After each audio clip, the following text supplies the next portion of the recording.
the last 1.5 years. Okay, this was the book that was lying almost 1.5 years in my room, moving around here and there with my 3 daughters, never touched. Until last couple of months I kind of got hold of this, and that's why we are here to hopefully do a book review. Alright, before we start that, this is about one quick riddle I will do, and I want one volunteer to come over on the board before I start this. Anyone? Anyone volunteer? Come on. Related to the books and I... No, it's not. It's a basic, I think you can volunteer. Come on. It's not related to books. And it might throw another perspective to movies altogether. We will come to know very soon from Martin's perspective. Can you spell for me? I'll just do this. Entrepreneur.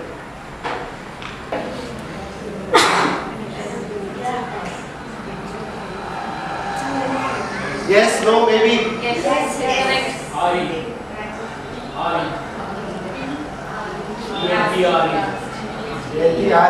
Thanks. Not putting on spot, I hope this book is all about entrepreneurship.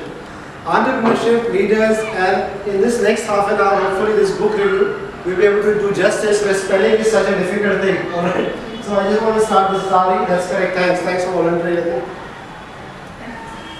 So the way this book goes, I will probably have divided this into almost 3 parts. Alright. First is the introduction. About this author. Now, how many of you know Ronnie Screwvala? Who? One hand, 2 hand? Ronnie Screwvala, who is he? He's a producer and financially film producer. He is a producer, in short, he is a producer of the movies. UTV, okay, he has a big production house, UTV, he had a big production house, UTV. And after that he started something called as Upgrade. Okay, Upgrade, yes, we'll come to that towards the end of it. Now, a quick introduction. This man was probably once amongst the Fortune magazine Asia's 25 most influential entrepreneur. Just a background about the author. And he dedicates this book to his wife, daughter, as well as his parents.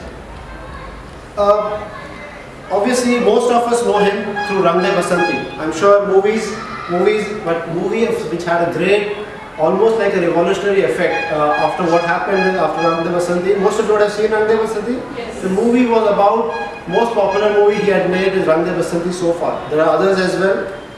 Now, considering, in my opinion, I think I have been reading this book slowly, and I will share some initial opinion about the book. One of the key reasons I was kind of going through this book, I realized the simplicity with which it is written. Second important point which I felt as I was doing a book reading is about the honesty.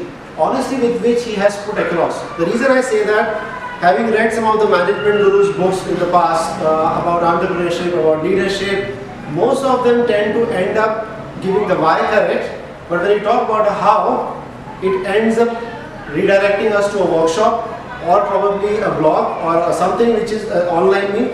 Here, the author has actually been brutally honest in terms of sharing all his experiences in this short book. And that's what something we're going to walk through. There are a lot of stories as we go through the book review. So something which has been excellent done. What this book is not for. There's one category where book is not for is basically it puts a caution for people who like to be in a safe zone. As Martin rightly said, are you disturbed? Are you not disturbed? Are you settled? Not settled? He says this book is not for those, probably in what analogy Martin has drawn, for the ones who are in a safe zone or settled. Okay? Ones who consider that they are settled and they are not, or rather they want to be in a safe zone, this book is not meant for that. Alright? People who want to be out of the safe zone or for their comfort zone, whichever word you would use, this book is for them. Alright? Now, a short kind of background as we enter the book. It talks about who this book is for them. I talk about entrepreneurs, budding entrepreneurs, entrepreneurs who are struggling to scale, but at the same time, this book is also for leaders in various positions, be it teachers are leaders, be it corporate heads, we are entrepreneurs, people who are running systems, people who are heading institutions, we are senior position in the organization. It actually applies to all of them, some of them. And It starts with definition of entrepreneurship. As a part of introduction, what is the definition of entrepreneurship?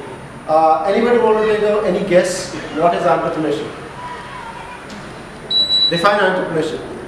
One line, one word. Yes, go ahead. He's like a captain of the ship. Whatever he product choose, he has to be a captain.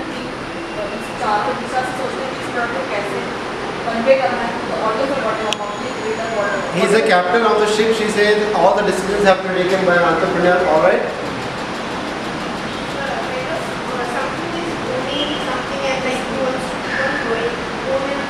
Owner. Okay, so entrepreneur is the owner. Okay, keep growing. Somebody who owns an idea and takes it. Who owns an idea. One simple definition. Once we attended a conference on entrepreneurship, and it says that an entrepreneur person who plays golf and also earns money at the same time. Okay, so a person who earns money while just playing golf. That's more on the tighter side of it. The author actually defines entrepreneurship as a journey. It's not an outing, it's a journey. The reason he says it's a journey and not an outing, he says that you cannot tell yourself that we'll try this for 2 years and then see what will happen. Okay? As an entrepreneur, it's a journey, you have to be committed. One of the things he says, an entrepreneur has no return ticket. If you go with a return ticket, being an entrepreneur for anything that you do, or you probably have your safe zones created, you will end up going in that safe zone. Alright, you end up going in the safe zone. So entrepreneur is a journey who goes on without any return ticket in the journey. So there is a lot of ownership comes, all those aspects will come. So that's kind of now the question will arise is why entrepreneurship? Why it is so relevant? Now take this word entrepreneurship, I talked, it is also applicable as leaders, it's also applicable as senior positions in the organization, anything, and the role the teachers play. Why entrepreneurship? Why it is so relevant now? Conversation? Any mind guess?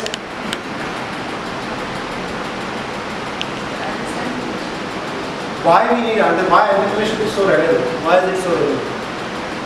We define entrepreneurship and we are talking about entrepreneurship. Why do we think it is relevant? Do we need entrepreneurs?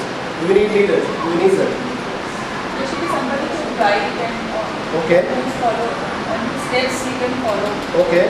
Somebody who's more experienced than is ready to take the challenges. Okay, you're saying we need somebody who's ready to take challenges, so entrepreneurship is important. We'll hold on to this, we are not getting answers, so maybe reflect as we go ahead to this entire book. Now, before I get into the first phase of this book, I want to know, anybody want to take a wild guess, what's the topic of this book? Dream with your eyes open. What comes to your mind? Why this title? Dream with your eyes open. That's the topic, that's the book. Dream with your eyes open. Alright? It's an entrepreneurial book. People consider entrepreneurial all about return on investments, money, finances, and what dream want to do with this. Yes? It is?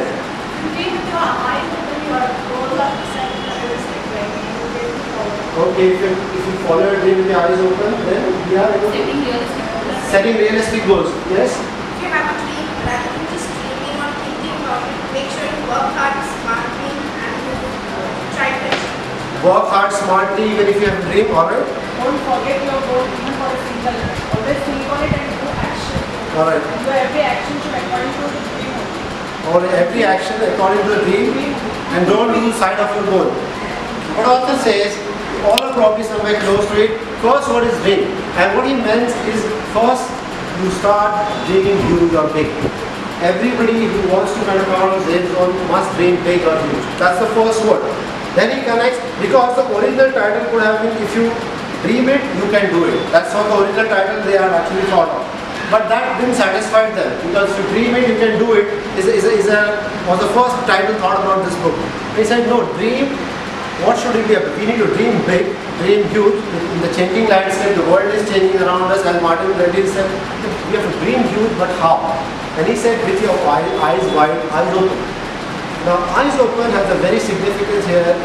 He says that when you dream big, it's not about just taking, he says if you will face challenges.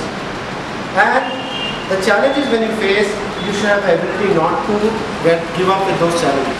That's important, because when you have your eyes open, you will not give up with those dreams. And that's why he said dream huge with your eyes open, because you don't succumb to the challenges that will come. Alright, so with this, let me start off with the kind of first phase of it. The journey through the book from the author is about the early days.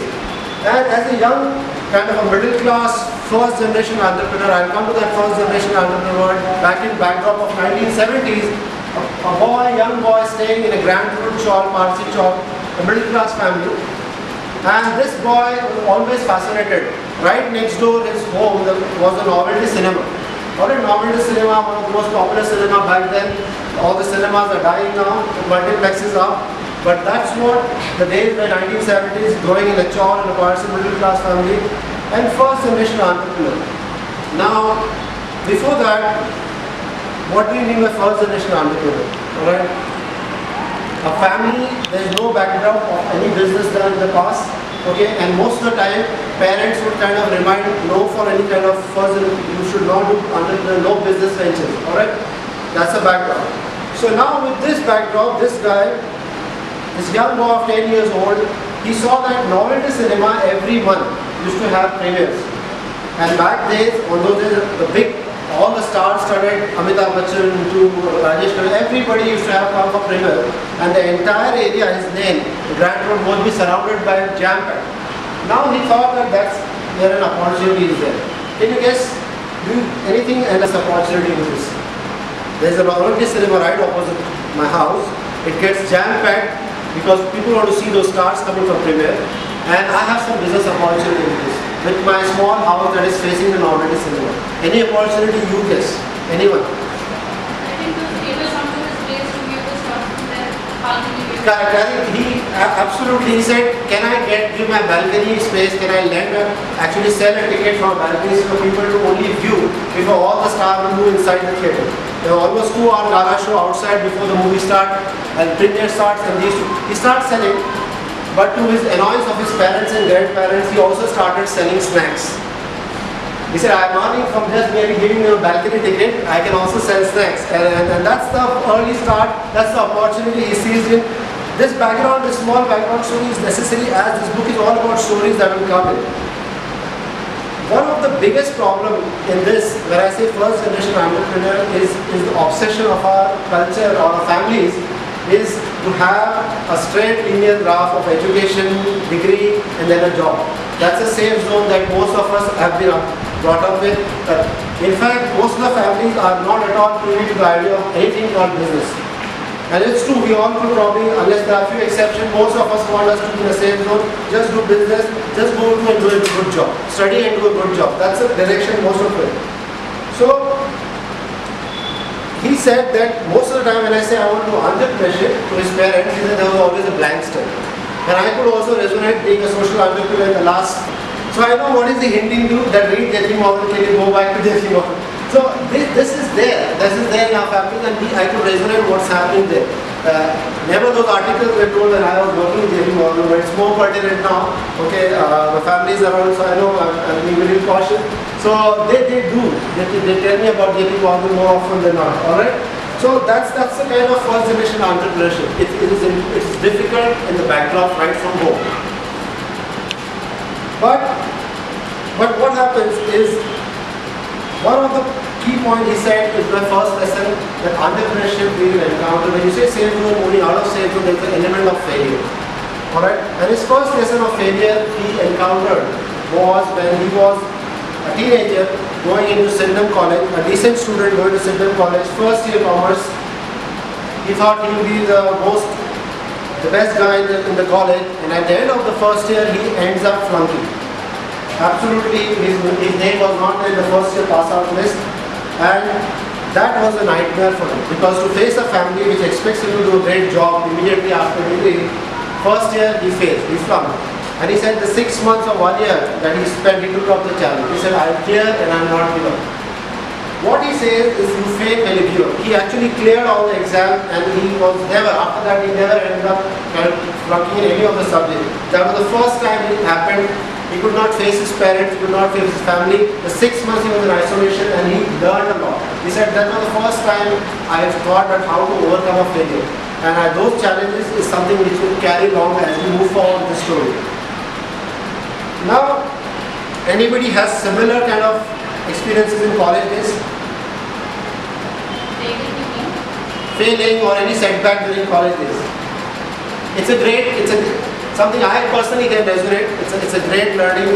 Because college days, 6 months, if you have some challenges, it's something I've seen many more friends of mine excelling well in their life. Any challenges that you want to recall? College days or maybe around that? Or absolutely everything was good? Alright, so I think she is again sharing a similar example. If you can recall, please share in between, let's have a conversation. But this was the first phase of a young lad, South Mumbai lad, middle class family, getting into the entrepreneurship and learning about failure in the early days. Let's move the middle part of his life, which is the major part of his life, and this is where I think his entrepreneurial journey started. Someone who is known for movies, as most of us know the movies, UTV, everything they are aware, he started his first business on something which we use every day. Every day in the morning. Milk. What? Newspaper, no? Come before that. If you razor, no, you just very close. Milk. Yes, correct. She's signaling this. We use toothbrushes. The first company that they formed is laser toothbrush company. Alright?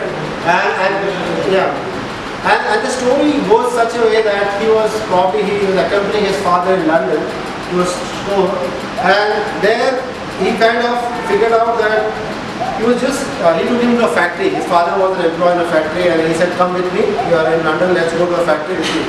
I said, okay, vacation, I was there. He was standing next to 2 big machines that were there, and he thought some test is going on this machine, I'm in a factory. And he asked the factory manager, when is this machine going to be functional? When are you going to produce the output? When is the factory launching these machines? The manager was startled and he just stared at him and said, we are about to scrap these machines, he said. I said, scrap? He said, it's like, he put a question, are you going to scrap these machines? He said, yes, because it's moved its shelf life. So in UK and Europe, and if you know the Western culture, the shelf life is just about 2 to 3 years of any product and they just put it in scrap. Even the cars and depending on what. So they were about to scrap this, he thought this machine is going to be launched. And he said, are you going to do that? So he puts up a very important question that the ability to have curiosity was something which is very important. He kept on asking, what are you going to do with this?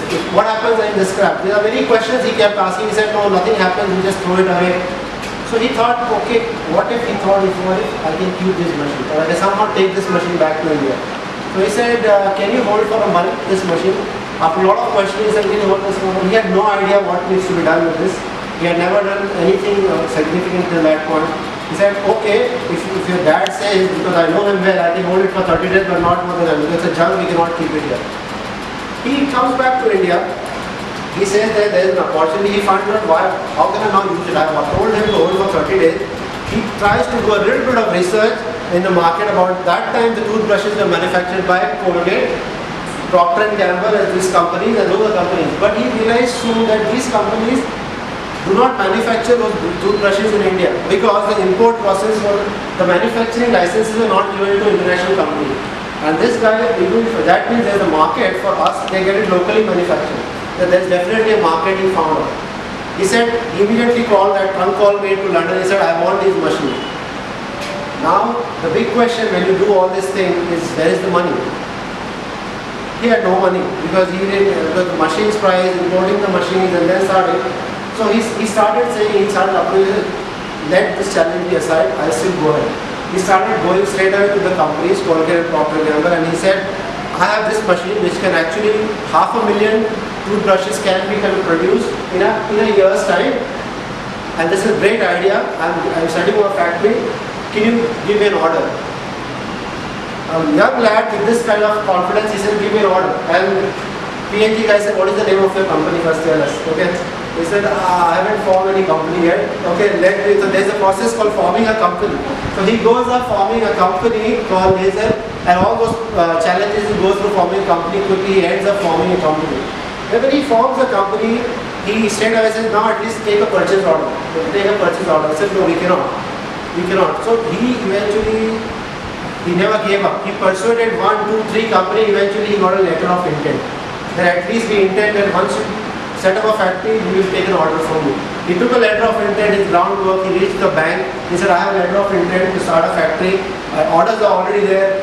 Can I get a bank loan to import those machines? He eventually, the whole journey of importing a machine to eventually getting. One more thing he significantly did in the process is he realized that I am not the one who is going to be a subject matter expert as far as laser toothbrushes is concerned. I got an idea, but I need what? The most important thing. We have an idea, we have everything now, money is also there, bank loan is there, orders are also there, whom I need to start. We need human resource, a team. He said, I need a team. And he ended up calling 3 of his friends who become a CEO, CFO, and as well as an operation head. There was his start. The first year, 500,000 produced of toothbrush, and within a couple of years they found out it actually produced 50 million toothbrushes in that time. It was a huge kind of achievement. And that's what the first company kind of, with zero capital, because he said that most of the time we ended up, there was with your eyes open, if you say there was a challenge, he was determined to overcome it, and he ended up opening a company with zero kind of finance. Every time finance comes as the first impediment as far as we talking about entrepreneurship and business, but that was not the case. That was his first entrepreneurial journey. Now, anything that I think from laser as a manufacturing company, it moved on to something what he started off is a laser production house. Now, laser production house was all about movies and cinema. He was always fascinated on movies and cinema. Now, in this journey, one of the key things is U2V office was the first office. Now I want to ask you, he already had a business of laser company. He has started a laser production house and he starts his first U2V company. Any wild guesses of what would be the size of the office here? Let me give some square feet perspective. This room would be around say 2,000 square feet. This room 2,000, 3,000 square feet. This room or about 1,000. So now, here what would be the size of his office, first office of UTV?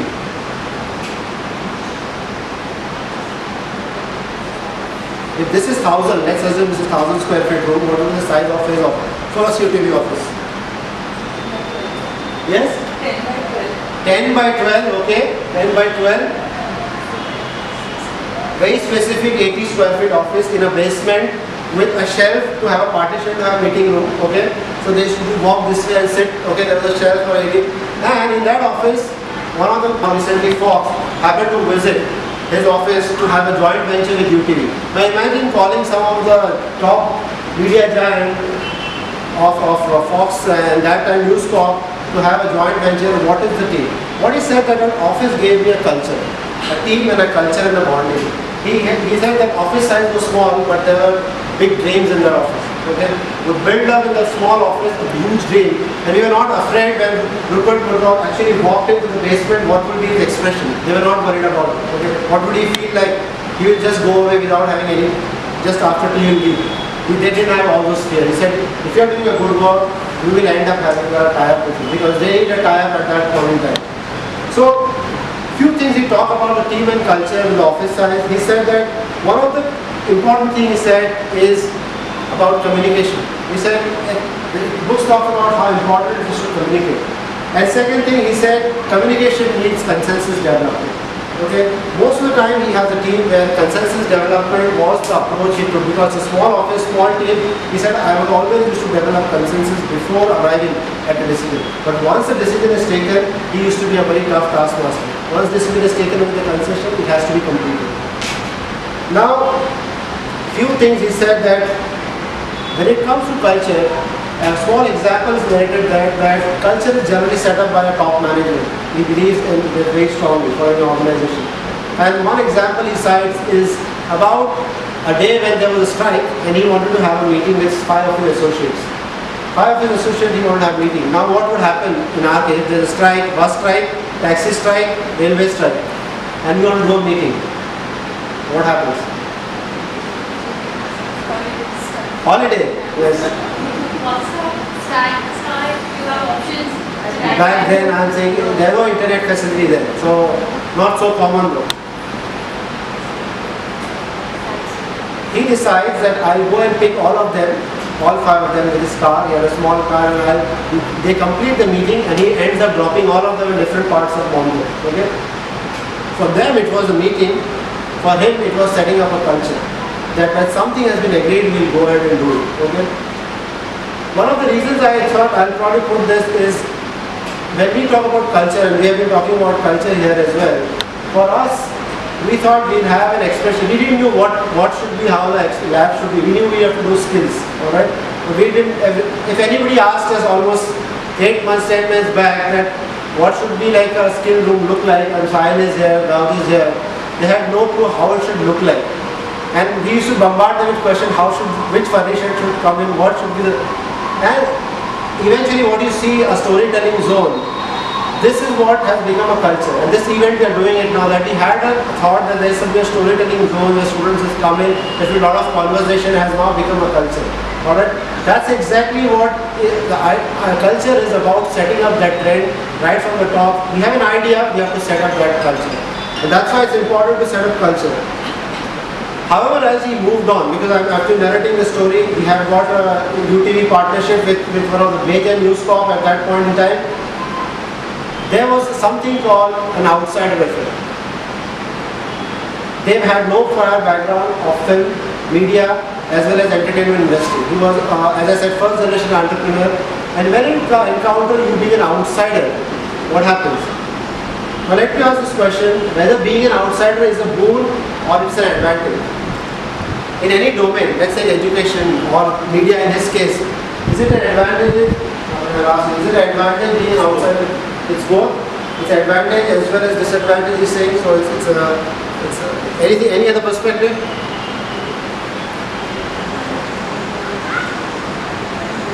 It's an advantage. You are new to the schooling background. Is it an advantage or no? Advantage. It's an advantage for her, okay? So one can be more free. Alright, one can be more free. There are 4 examples. There are 4 stories essentially here that's going to give you some answer. He said that when we wanted to expand, and our CFO said that if you don't tie up, they were going into UTV now, not just a small media company, they wanted to buy a studio as well. Studio where all the recording, you have heard about RK studios where a lot of movie recording happens. The entire studio setup is huge. So he said we wanted to start a studio setup, and the CFO said we cannot sustain that business because we will be empty, we cannot even pay salary if we do it. Okay? So we have to tie up with somebody. He approached 2 big Indian studio setup, Yashraj Productions and ABCL. Very politely though, both of them made him feel that he is an outsider. It never ended. Okay, it never died because who are you? I mean, ABC was nothing, UTV was nothing at that time. Okay, because they are big giant. And he tried to tie up with 2 internationals, Sony as well as I think one more other name which I don't recall. Sony and Fox News. Okay, Fox already had some work done in the past, but yet the lot of challenges that he faced, he could not tie up. Now, once this kind of 4 attempts were failed to raise capital because being an outsider, it didn't work out. Okay, he sat with his team in a huddle and said, "It's not working. What do we do? We still have to do. I think we need to have a studio." So he said, "An outsider." He said, "But outsider, as an outsider, how do we do it?" He said, "Let's do a disruptive idea." He said, "Forget about movies. Can we do serials? Movie studio will take time. Can we do serials?" And he said, "Then what about serials? Serials are already happening. We used to have 26 episodes in an entire year at that time. All those old serials, if you watch, some of us have watched, only maximum 26 episodes were recorded in a year at that point in time. That's the rate at which serials are recorded." He said, "That won't work. If we start that, it will not be helpful for us." He said, "Can we have entire year serial?" And that's how the first afternoon serial came in, the famous Mandira Bedi. Shanti effect happened, okay? He said, "I will make soap every day. Every day the logistics from a 26 episode to to almost 360 episodes in a year. At that time, the logistical nightmare. Alright, to record every day, to have a team that would record storyline, everything. And in 3 years, they ended up making 800 episodes for something which could total be around 80 episodes in 3 years. He ended up 800 episodes, and that was a disruptive idea. Another disruptive idea, he said that our team, because we could not go and tire, that gave them a leverage that being outside we can be disruptive. There are many examples of it, right from the channel like Hangama TV. Okay, Hangama TV, anybody is aware of Hangama TV?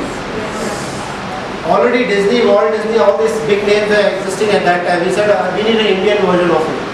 But what is the disruption in it? If I actually take those serials which are already working, Mickey Mouse, Walt Disney, whatever, if I take the same ones that won't work, where should I go? Let me do research. And that was the invention of a Japanese cartoon, which is very popular now. Doremon and Shinchan on the pre-writing. He introduced those cartoons in India, and that was a super hit. Even till date, I think these two cartoons, he said a lot of mothers cursed me, but that's right. He said it will be disruptive. And there are many such examples, right from Hangama TV to the kind of movies, Life in a Metro to Devda. Somebody said this was the whole journey. And this, he said, being an outsider, it actually energizes and gives us more kind of ability to try new things. We were not afraid, and they ended up doing something which was absolutely never thought of. And that's a disruption. Outsider is actually an advantage in his perspective, okay, because you end up creating a disruption in the market. You have a different perspective which has never been. All these examples, if you see, it we have never done in the past. And one thing which I have heard from very recently was experience. We talk about experience. When you take consulting from experience, when you take experience says it cannot be done. And somebody beautiful put up is if, sir, who was the first man to climb Mount Everest? Mount Everest. Sir Edmund Hillary, Tenzing Norgay accompanied him. If they have gone with the expert views, what was the views? People have died, people have injured themselves, so you cannot, experiences you should not climb Mount Everest. Did that happen? And that's what he says, outsider and disruptions will give birth to something which is not being in a safe zone, give rise to something new. And that's exactly what this thing.